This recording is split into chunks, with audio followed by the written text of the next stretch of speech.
Hello, I'm Dylan. And I'm Keon. This is Trust Your Doctor, that podcast without Brendan Fraser, because this week we watched Mummy on the Orient Express. Written by Jamie Mathieson. Directed by Paul Wilmshurst. And aired on October 11th, 2014. There's even less production information about this one than last week. Yeah, all I read was that this was mostly done in the studio. Surprise, surprise. Well, I also found out that this was written by Jamie Mathieson. He was busy writing Flatline, which is next week's episode. And Stephen Moffat came to him and he's like, I need someone to write this story called Mummy on the Orient Express. I don't have anyone. And Jamie was like, all right, I'll step up to the plate and write it for you. So he actually gets two episodes in a row this season because of that, because he flatlines next week.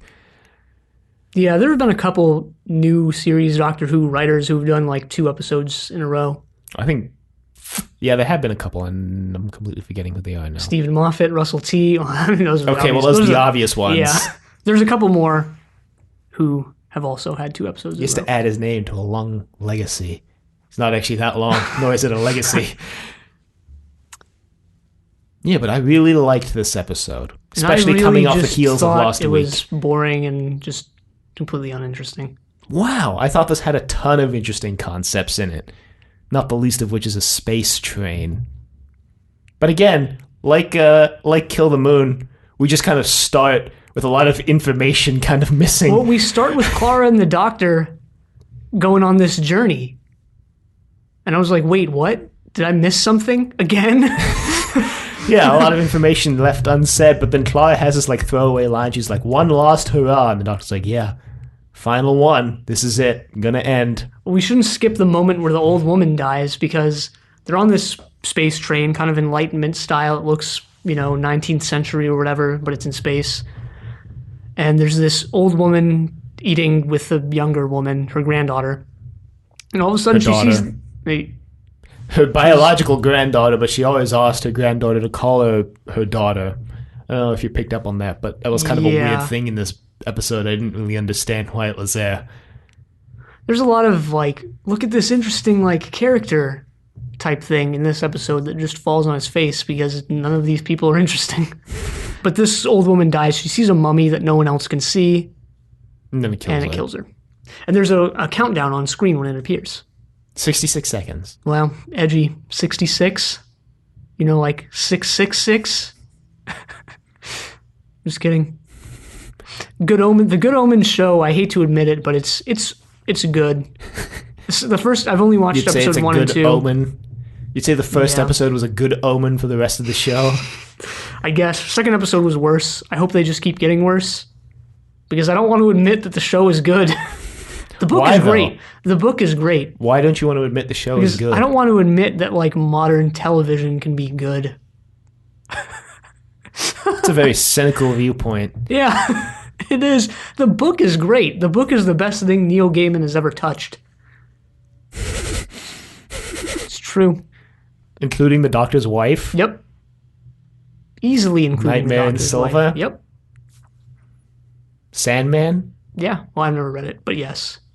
You're making a statement without knowing all the facts. Dangerous, dangerous, dangerous. Out of all the things that he's written that I've read, it's the best. I think it's mostly due to Terry Pratchett. We'll never know.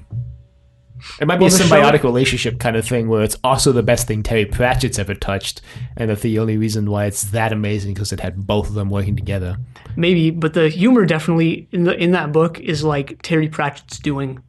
Whereas the biblical type stuff is all Neil Gaiman. I don't know that. That's not a for sure thing where they've come out and said that in interviews or whatever, but just based on knowing their other work, that's my good guess, I guess. Well, just watch the show, whatever. The music is good. On the topic of classic literature, there's a lot of... Whoa, are we calling Neil Gaiman classic literature now? Why not? It's a modern classic, yeah, sure. There's a lot of parallels with Murder on the Orient Express, the Agatha Christie novel from which this takes its title. And but it adds invisible mummies. Where was Brendan Fraser in this? Come on, I was waiting. Were you really?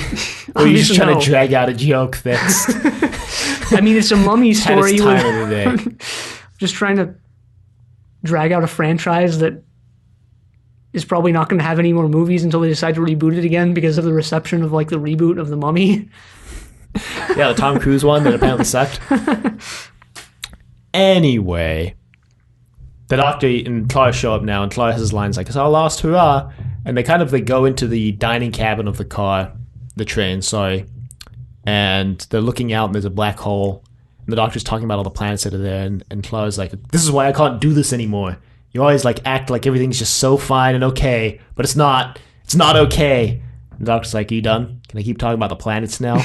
Again, this codependent relationship coming through here, because the Doctor, I think, has this inkling that Clara doesn't actually want to leave him. That's pretty obvious. By the end of this episode, that's fairly obvious. Because he seems to be just kind of ignoring the fact that she said she didn't want to travel anymore. I think, again, because he knows that she can't do that it was just a thing that she said in a fit of rage. Very toxic, that.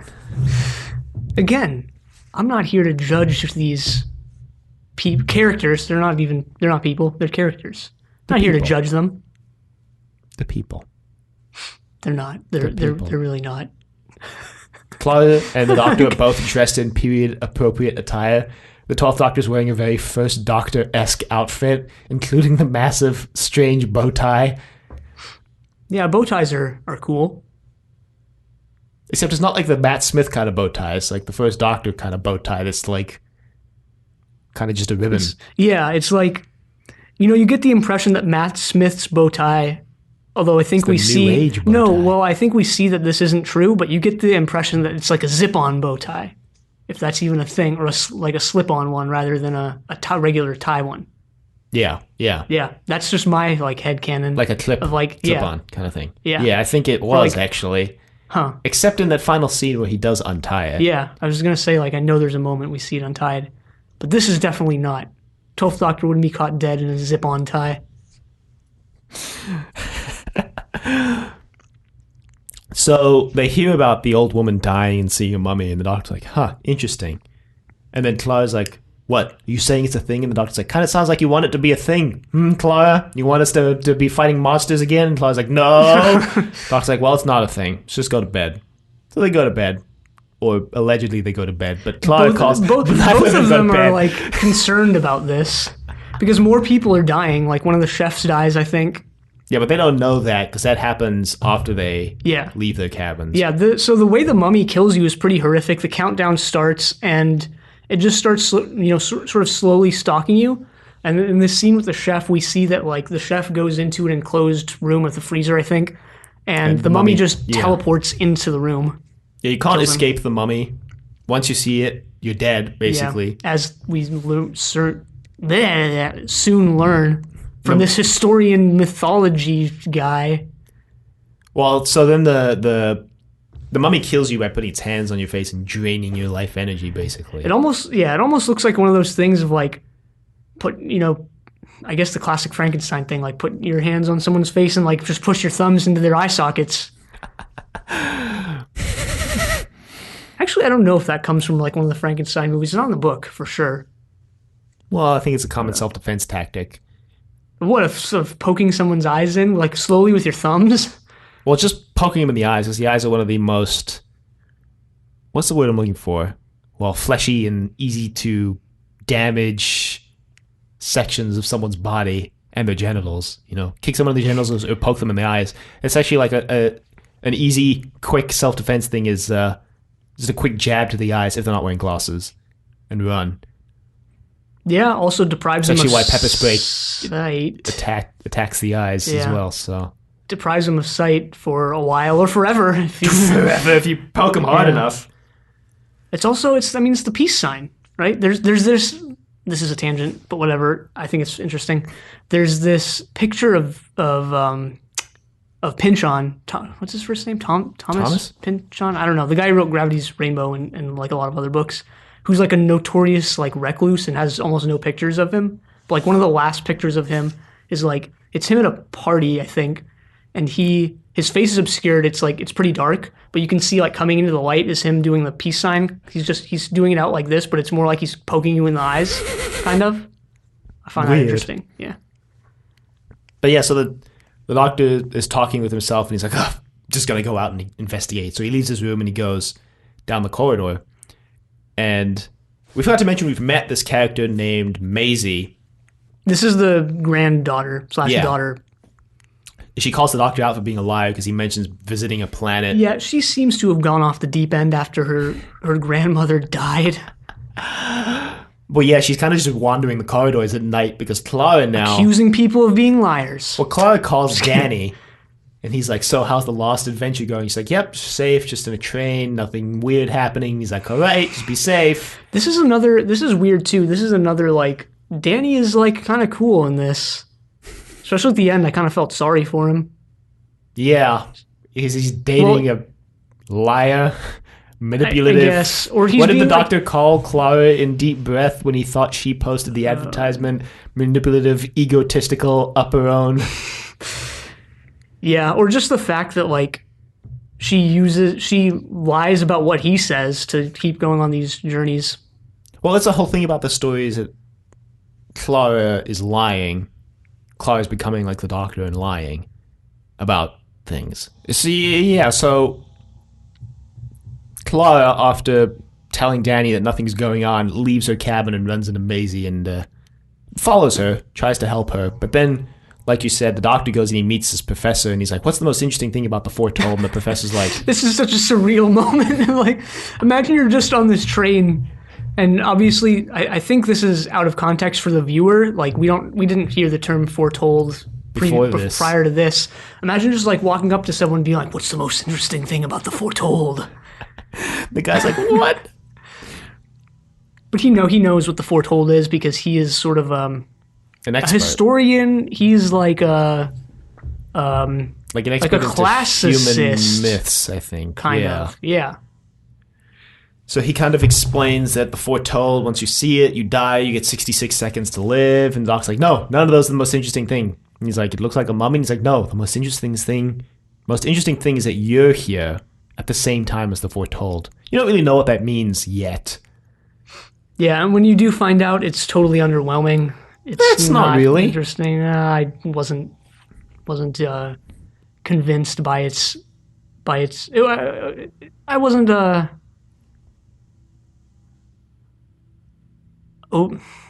I was underwhelmed by it. Bummer. But we find out, like, I think this is actually kind of funny, is we find out the doctor wasn't asking what the most interesting thing about the foretold was in the sense that he wanted to know. Yeah. He was like putting him to the test. Which I find pretty funny. Yeah, and he failed, so... Good job. Well, I mean, it's in the doctor's opinion. Like, to me, the stuff he said was more interesting than what the doctor revealed is the most interesting thing about the foretold. Well, so Maisie, meanwhile, is trying to break in to see her mom's body. And so this is also funny. I think my biggest takeaways from this episode were the like weird off the wall humor that was in it. But so Clara's like, the door's locked, and Clara's like, I have a friend who's good with locks. Let me go get him. And then Maisie just smashes her shoe into the control panel. And the door opens. Then they enter. Well, because the door will only open by official decree. And they're like, well, that's kind of weird. Or apparently heal. But the reason why Maisie wants to get inside is because her mom's body is in there, and they're not letting them see her mom's body, and she thinks she should be allowed messed up. to. Yeah, kind of messed up. Yeah, the captain's kind of hiding it from everyone. Classic. And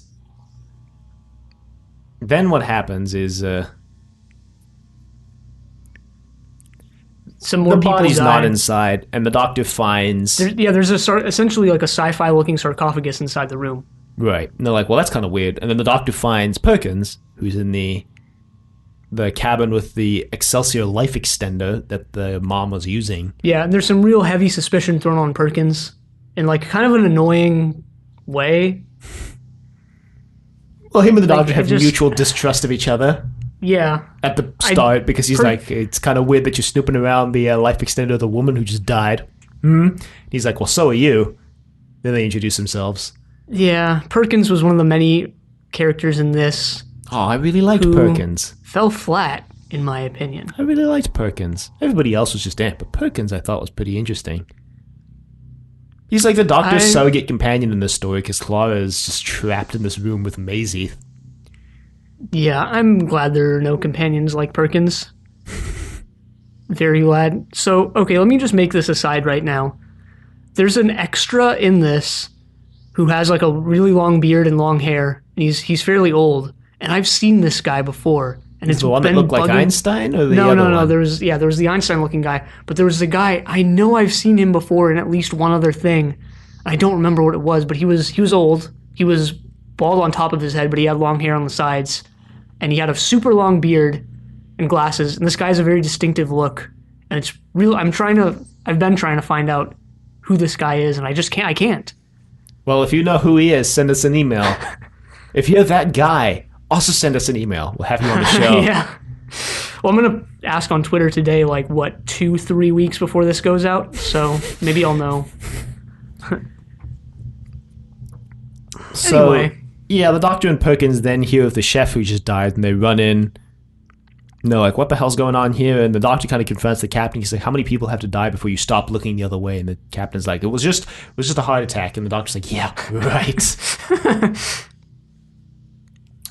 So I think it kind of skips ahead to the next day, and the doctor and Perkins are trying to figure out what's going on. And the doctor's like, well, where the hell is Clara? So he calls her using the... Oh, no, it's not the next day yet, but the doctor calls Clara, and he's like, wake up, I need your help, basically. Yeah. And she's like, I'm trapped. Yeah, she's been having an intimate discussion with Maisie in the room. About Maisie's grandmother. Well, also about traveling with the doctor, because Maisie's like, you didn't come here alone, did you? And she's like, yeah, well, it's like the lost journey. And Maisie's like, no, it's not. And she's like, yeah, it is. And she's like, no, I can see it in your face that you don't want this to end. She's like, what are you even talking about? She's like, I can tell, just by the way you're acting, that this isn't what you really want. Is this to be the last hurrah, basically? And the doctor goes to rescue Clara, but the sonic screwdriver is not working on the door. And he's like, I don't know what's happening. Must be some sort of suppression field. And then he gets arrested for snooping around at that door. Yeah. But luckily for him, one of the guards starts dying to the Foretold at that moment. Starts trying to shoot the Foretold, but it's not working. The passengers are freaking out, and he dies. And the captain's like, turns out it was 3 deaths before I stopped looking the other way. And he uncuffs the doctor. Because the doctor originally... this is actually also pretty funny, where the doctor pulls out his psychic paper to convince the captain that he's allowed to be back there with the chef who just died. He's like, I'm your worst nightmare. And he pulls out the psychic paper, and the guy's like, oh, God, you're a secret shopper. The doctor's like, wait, your worst nightmare is a secret shopper? Yeah, what? Did you know what secret shopper meant? Because I didn't, yes. But I just, from context, I was just like, all right, it's someone who's here to review, the train or whatever. I did, actually, because I know someone who is a secret shopper. Wow. So, weirdly enough. On trains, or? No, not on trains, just, at stores. You basically you work for this other company, you go in, you basically test the customer service, and then you go back and report on it. Yeah, it's pretty obvious what it is. Like actually. A food critic. You don't tell the person that you're in their 5-star restaurant to review them or whatever. Right.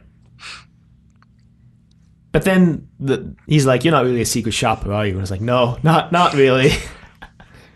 Because they find out the doctor's not even a registered guest or whatever. But I think the captain decides that the doctor is the best hope at figuring out what's killing the passengers here. This is a stupid decision on his part. He doesn't really know the doctor. Kind of just frees him, even though he's semi-suspicious of him. I guess. I would have done this. If I was the captain, things would look different. Yeah, you would be dead, right? Yeah, they would all be dead, but at least I wouldn't have freed the doctor. At least my conscience wouldn't be heavy. Great. But, well, I think it's reasonable because, the doctor's pretty much cleared of suspicion of killing this guard because he dies when they're staring at the doctor in handcuffs. So I guess at that point they're like, I guess he didn't kill the guard since we're literally standing right here with him. He had a rock solid alibi for that 3rd death there. Well, they don't know. Maybe he's doing some psychic shit that far exceeds their scope of knowledge. I highly doubt that. They highly doubted it too because they're like, I guess it wasn't you. But then the doctor this is when he reveals that like all of them are experts in biology and alien mythology, and he's like, it's kind of weird that all of you are on this train together right now. And he's like, that means that somebody must have gotten us all together. So whoever that is, if you just want to reveal yourself. And it's Gus, the AI computer that which we've seen. We saw him in one other scene before. Yeah, when Maisie tried to open the door. Yeah. And he goes, please, call me Gus.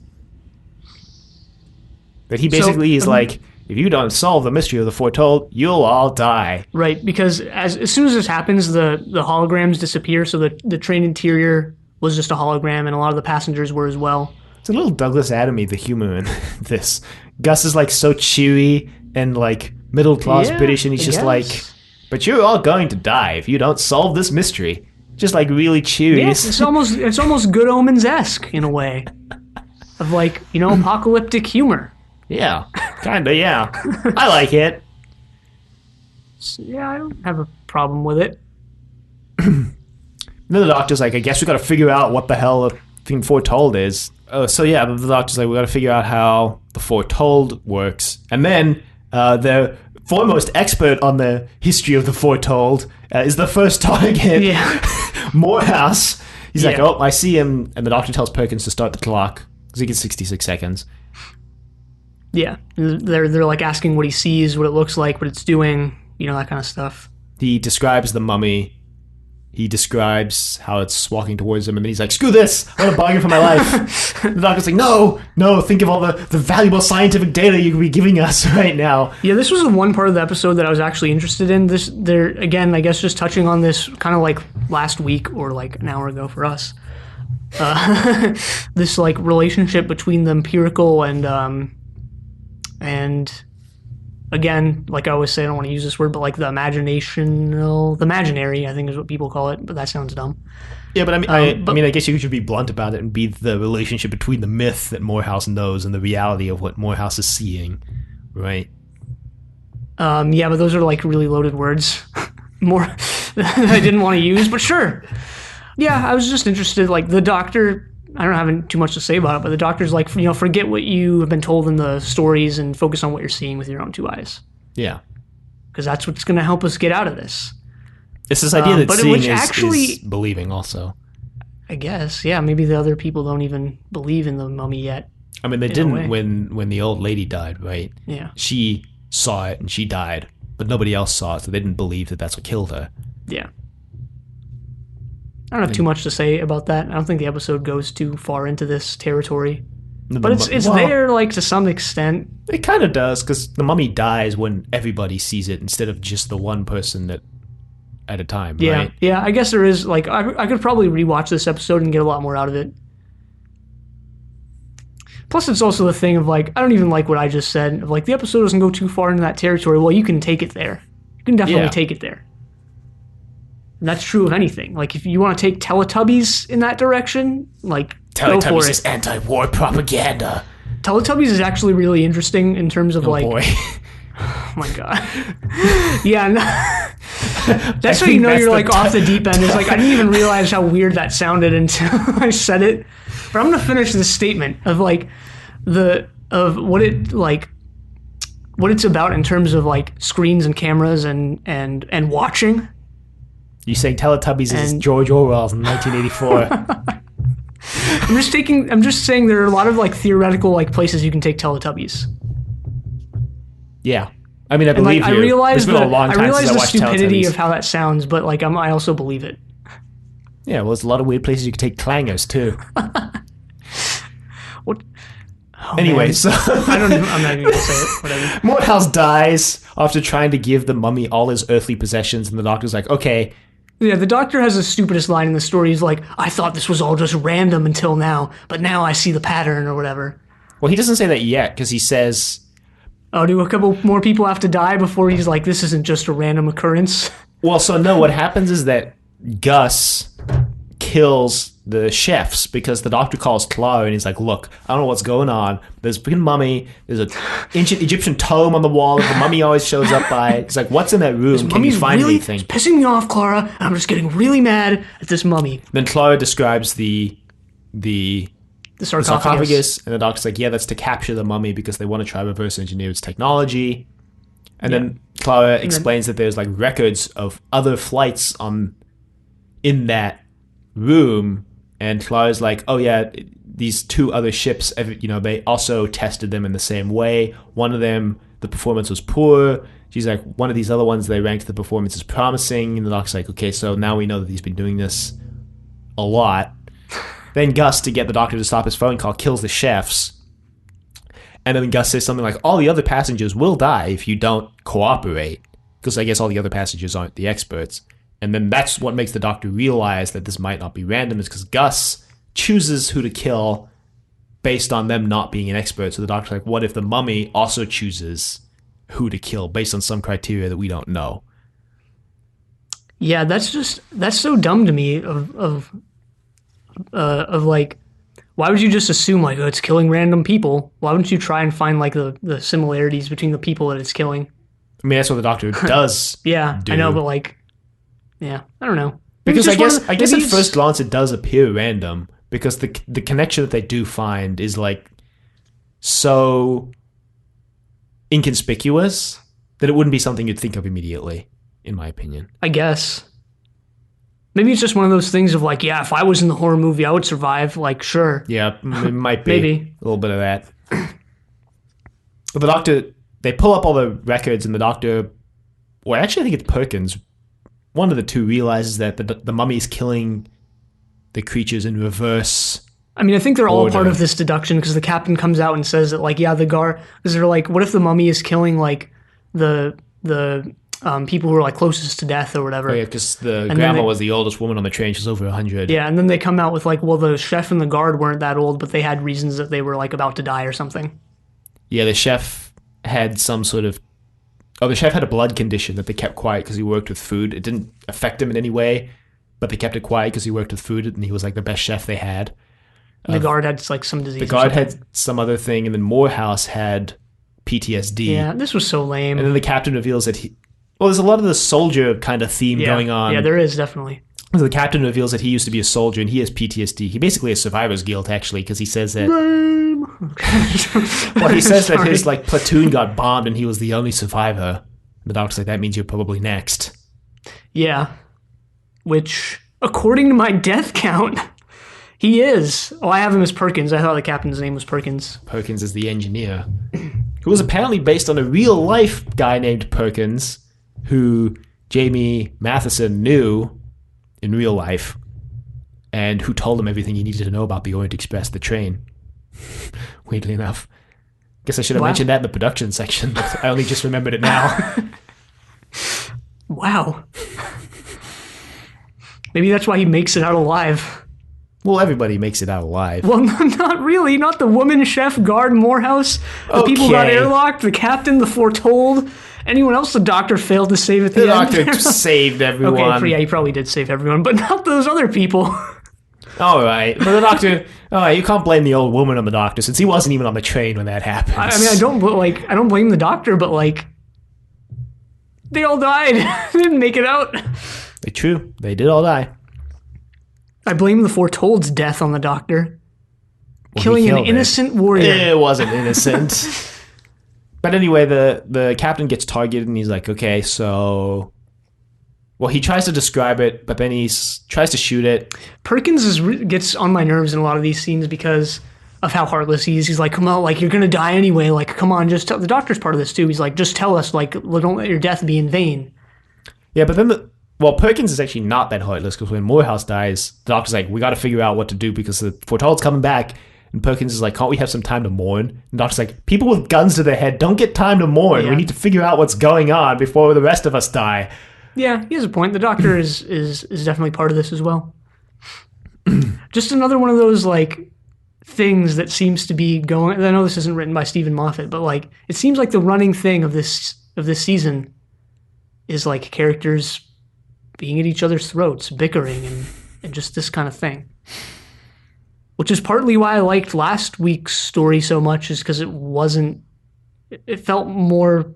Yeah, it was part of it, but it I think all came together in a way that was more similar to the earlier seasons, rather than just like Clara and Danny Pink are fighting again and stuff like that. I disagree. I mean, plus the argument in that story was like heavily related to the sci-fi things that were going on. Yeah, I mean, that's true. I don't actually even think there was that much bickering in this story, though. Really. Yeah, but what was there? Maybe it's just a case of like, it's getting on my nerves because of Might have past just been stories. a case of watching these stories back to back. Maybe, I don't know. I came into this like, I don't want to reference that we watched Kill the Moon like right before this, but that's gone out the window. I feel like it would be difficult not to reference that because I think it does influence our perception of this story. Yeah, like how we always referenced what Doctor Who we were watching on Zenith and what Week 7 episode we were watching on... Well, because they definitely influenced our opinions of each other. Of each other? Well, they did for me. Oh, that's what you mean. Yeah. Anyway, they pieced together some more medical records and they realized that Maisie's probably next to die because she's lost her mind since her mom died. Oh, yeah. Yeah. So the doctor calls up Clara and is like, I need you to get Maisie down here somehow. And she's like, you're telling me she's literally going to die? And the doctor's like, yeah, we need the data. We need the data, though. And Clara's like, I can't just tell her she's going to die. And he's like, well, lie then. Tell her that I can save her. And Clara's like, the doctor's like, I don't care what you do. Just get her down here. So she does. She lies to Maisie to get her to where everyone else is. Well, I think this is really interesting because she, at the time, thinks it's a lie. Clara thinks it's a lie. But this is revealed to not be a lie. Yeah, he, Anakin brings balance to the Force type thing. But then it's revealed that the doctor says that he actually genuinely didn't know and that it wasn't necessarily a lie, but it wasn't necessarily the truth either. Kind of, it swings between being a lie to being the truth to being, well, I didn't really know. I mean, yeah. This is like, this all goes back to intentionality, right? Of like, what were Clara's intentions when she told Maisie what she told her? Mm-hmm. And then that comes true, later on or whatever. Well, so I mean, yeah, I guess another one of these things of like she wasn't fully present when she said that. It was always to the future, whether she meant it to be or not. Yeah, there's information in the future. Whether you're writing down a note for yourself for the future, or just saying telling a lie that eventually it all works out. So that's the heartwarming thing about this story is that it all works, except for the people who died, but it all works out. I mean, you can say that about any story. Said about last week too, but it all worked out except for Dave and what's his name. Yeah, you could say that about like war, like it all worked out except for the thousands who died. I actually kind of think that's what the story is almost going for, is that it all worked out except for those thousands of people who died. But the foretold, the foretold shows itself to Maisie, and the doctor's like, "Hey, I need you to look at me. Look at the scanner." Because Perkins is like, "Should I start the clock?" And the doctor's like, "No." Okay, what's going on? And the doctor takes all of, I guess, whatever's making the foretold target Maisie and puts it on himself, and he's like, "All right, Perkins, start the clock. I've got 66 seconds to figure this out. Gotta get that adrenaline pumping." This was another questionable moment to me.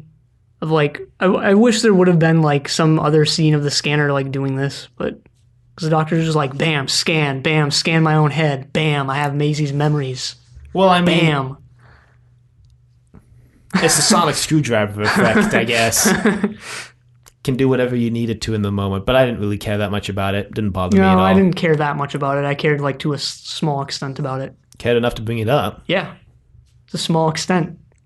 Cared enough about Doctor Who to talk about it for 5 years, so... Foretold starts targeting the doctor, and he's trying to figure out what's going on. And he realizes there's writing on the mummy that's the same as the writing on the scroll. Yeah, this is pretty tense, It's like 66 seconds to figure out what's going on and stop the thing before you die. And they have the timer on the screen as well, which they've been doing the whole episode, which I think doing it the whole episode was a smart idea because it makes it... Yeah, well, it's not like they're just gonna... It's not like they're just gonna cop out and do it once and never again, right? They could have just done it for the doctor's time with the foretold if they wanted to, but they didn't. Yeah, I could see like in another universe the timer only shows up after they figure out about the 66-second thing. Possibly. In a universe that it's exactly the same, except this one thing in this one Doctor Who story is different. Well, that would cascade, though. Everything after that. World War III, 2025. Hey, you never know. Butterfly effect. Chaos theory. But yeah, so then the Doctor postulates that the scroll is a flag and that the mummy is A soldier. Because we totally forgot to mention this, but Morehouse had mentioned that in many variations of the foretold myth, there's a phrase or a keyword that you can say to get the foretold to stop. Yeah. This is interesting, right? He's like, a flag? That must mean you were a soldier. Yeah, because he's defending the flag. He's just very patriotic. Yeah, he's defending his flag. Yeah. The Doctor realizes then with 1 second to left, go, or even less, I think. It's like between 0 and 1. He realizes the phrase is "I surrender." Yeah. This is the one thing I found kind of incredulous about this thing, is that the Foretold's probably killed how many? I would assume thousands. Yeah, and none of these people in their final moments, in their "I don't want to die" state went "I surrender," like just out of panic, right? This is the one thing I'm a little incredulous about, but yeah, that's interesting. Maybe it's like their investigations, because they're like a team taking notes about all this. Maybe that's something that led them to this decision, or maybe it's like going the other way, where that's actually not the case, because it actually seems, now that I think about it, that all the people who died didn't necessarily contribute to this realization in a way. Well, I think my interpretation of it, if I was to kind of buy into this whole Moffat's soldier grand theory of the season, that the reason why the Foretold responds to this from the Doctor is because the Doctor is supposed to be implied to be a soldier himself, and that's why he figures it out, and why the mummy responds to him in this way. Right. Because it recognizes him like the it's killing people who aren't. It's killing everyone. Unless we want to say like the old woman was a soldier and so was a chef. It's killing everyone. But what I'm saying is the reason why it responds to "I surrender" is because the Doctor... Because they're both soldiers. They're both soldiers. Yeah. And then when the Doctor says, "You're dismissed, soldier," the mummy responds to that. Or, it's a possibility that maybe "I surrender" just makes the mummy like stop attacking you, and what made the mummy die was when the Doctor told the soldier that he was dismissed. Maybe. I don't know. There's a lot of room to fill in the blanks here. Because the mummy then makes itself visible to everyone, and they're like, "Oh, wow, we can see it." And the Doctor says, "You're dismissed, soldier." Because the mummy kind of salutes the Doctor when he tells the mummy that he surrenders, and then the mummy dies. Yeah, we forgot to explain where the 66 seconds comes from, which is that the mummy takes 66 seconds to like pull you into its own like dimension or like timeline or whatever, and that's how it can kill you. Because it actually can't touch you until it does that. Yeah, because the other thing is the Doctor he tries to figure out what takes about 60 seconds, and Purkett says, well, disintegrating like energy takes about 60 seconds to charge. And the Doctor says, okay, so maybe it's draining the energy for everyone. He scans, I think at that point it was the Captain, and realizes that there's no energy in his body at all. But yeah, the mummy sort of turns to dust. And then the Doctor's like, Clive's like, "You saved her," and he's like, "We're not out of the woods yet. Let's go. And he immediately picks up the mummy's teleporter and starts tinkering with it, because then Gus goes, "Well, since the mummy's dead, I don't need any of you anymore, so I'll now be evacuating the air from the entire ship." And the Doctor's like, "Wait, what?" He also blows up parts of the ship. Well, so the Doctor reveals that he did that after the Doctor already got everyone into the TARDIS. Yeah. So he says. Well, because everybody starts choking, the Doctor's fine, because remember, the Doctor can store air in his lungs. Also, we forgot to mention the fourth Doctor reference in the story, because the Doctor pulls out his cigar case, and it's filled with jelly babies. Got to add that to the jelly baby count, which we still have on the website, Yeah, I think. but were we counting ones where he didn't say jelly baby? Yes, we were, actually. Damn. But then we cut to Clara and the Doctor on a beach, eerily reminiscent of last week's episode. No, but it doesn't look... It looks like New Earth, honestly. It looks like, in New Earth where they like pan over to the hospital type thing. Right. Well, it's a different planet, but it's just reminiscent. Yeah. They're on a sort of rock or pebble beach type thing.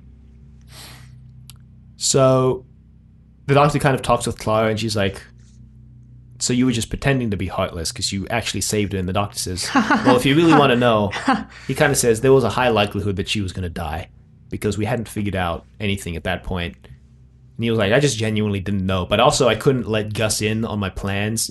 If I had a plan to save her, I couldn't let Gus in on it, because then he wouldn't have let her come to the room, and then she would have died for sure. Yeah, exactly. Now, so what's with this thing of like, the audience probably didn't even realize this, so let's just drop it here because they're stupid type thing of like, this is pretty obvious what he's doing. Yeah.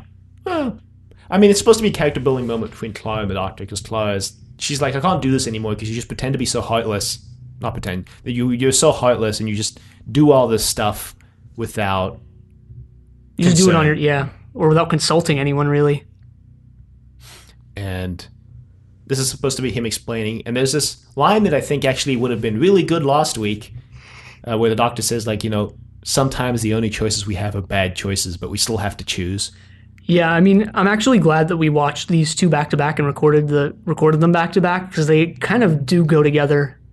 Mm-hmm. And I'm the more I think about it, the more that, like, I think what this episode kind of indicated to me is that this is a season that watching like all back to back and faster than what we're doing, might make it better.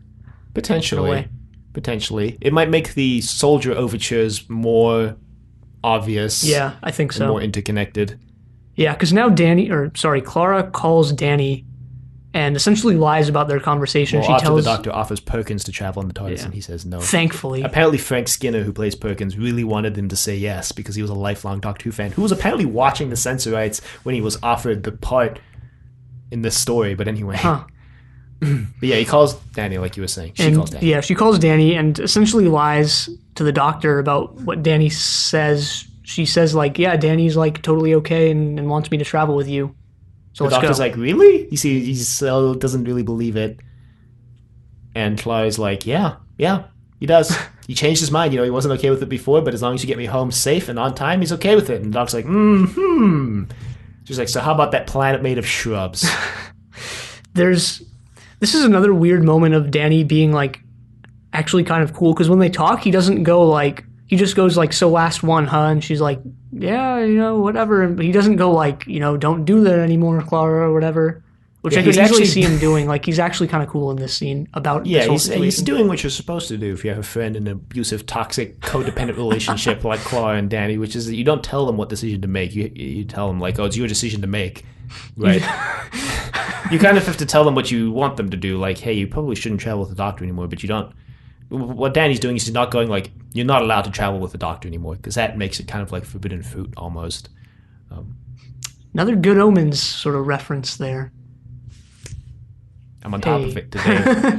No, yeah, this is Danny's actually really growing on me. I'm sure the next time he comes up in a big capacity, it's all going to drop off. Hold on to those moments as long as you can. Anyway. Yeah, but I actually don't have anything more to say on the story except that I really like it. Although I like next week's story even more. Next week's looks really bad in my opinion. Just you wait. It's the epitome of Clara being the Doctor. In, like, being the heroic figure way. Anyway. Well, that's promising. Anyway. If you would like to email us, you can reach us at thedoctor@decorativevegetable.com. Questions, comments, concerns, angry rants, love letters, your thoughts on Mummy on the Orient Express, being a soldier. Find us on YouTube at Decorative Vegetable. Find us on Apple Podcasts and Google Play at Trust Your Doctor. Be sure to leave your rating if you like the show. Check us on Facebook, Trust Your Doctor. Like us on Facebook. Also check us on Twitter at TYD Podcast and follow us on Twitter. Next time we're watching Flatline. Until then, the end.